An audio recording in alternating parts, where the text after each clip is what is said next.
8 years ago was really good too. All right, I'm going to go boy, girl, just to make sure this is fair. We monitor these things. Yes, gentleman right here, in the tie. You, yeah, you look sharp. Do you wear a tie every day to class, or? It's good, man. I'm Jimmy. I'm also a 1L. I've never asked you a question before, so okay. This might not go very well, but I've written it down, so hopefully I can read. Mr. President, we are currently in the midst of a polarizing political election cycle dividing both major parties along populist and establishment fault lines. Do you anticipate this divergence within the Democratic Party widening to the extent we saw with the Tea Party's emergence within the ranks of the Republican Party? And if not, what do you worry about for the future of the Democratic Party? Short answer is no. I don't. The cleavages inside the Democratic Party are not comparable to what we're seeing in the Republican Party right now. The argument inside the Democratic Party is a little bit more about means, less about ends. If you look at our two Democratic candidates, they believe that everybody should get health care. They believe that every child should get a good education. They believe that climate change is real and that we should do something about it.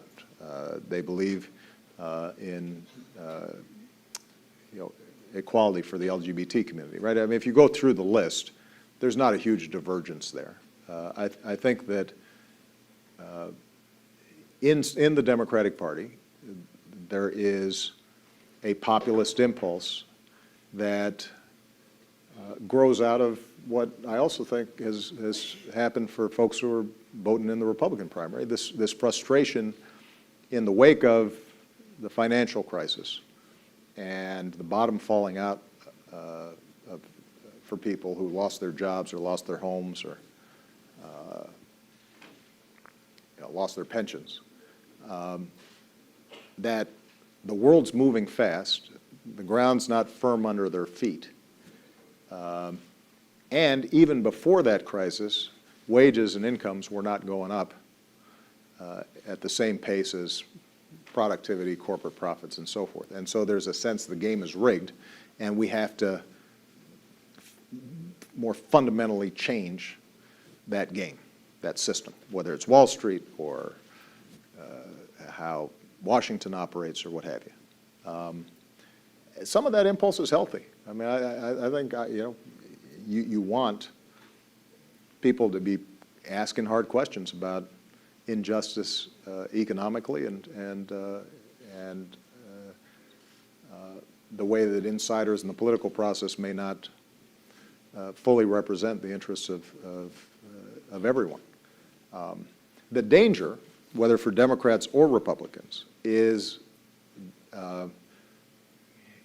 in a closed-loop system where everybody's just listening to the people who agree with them, that you start thinking the way to get to where I want to go is to simply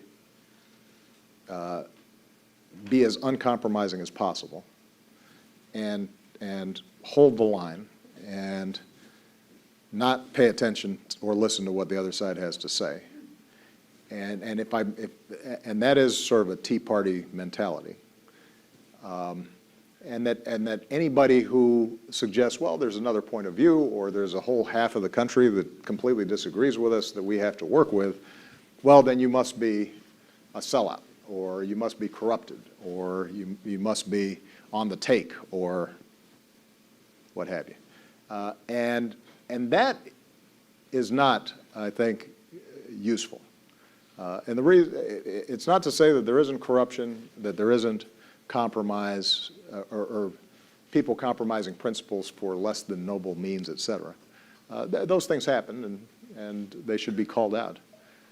But a lot of the reason why a lot of Democrats who supported me and still support me got frustrated is because a bunch of the country doesn't agree with me or them. And they have votes too, and they elect members of Congress. And, you know, that's how our democracy works. You know, it's not a situation, if you don't get everything you want, it's not always because the person you elected sold you out. It may just be because in our system you end up taking half loaves. I could not be prouder of the Affordable Care Act. But it was a messy process. It doesn't have a public option.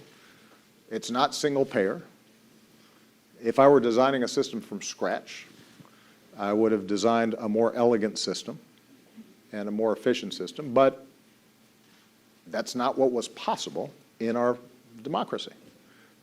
In the same way that Social Security, when it first started, was a meagerly program providing benefits to just a few people, and historically cut out for purely racist reasons, domestic servants or sharecroppers or what have you. And then over time, you kept on improving it. That's how change generally happens.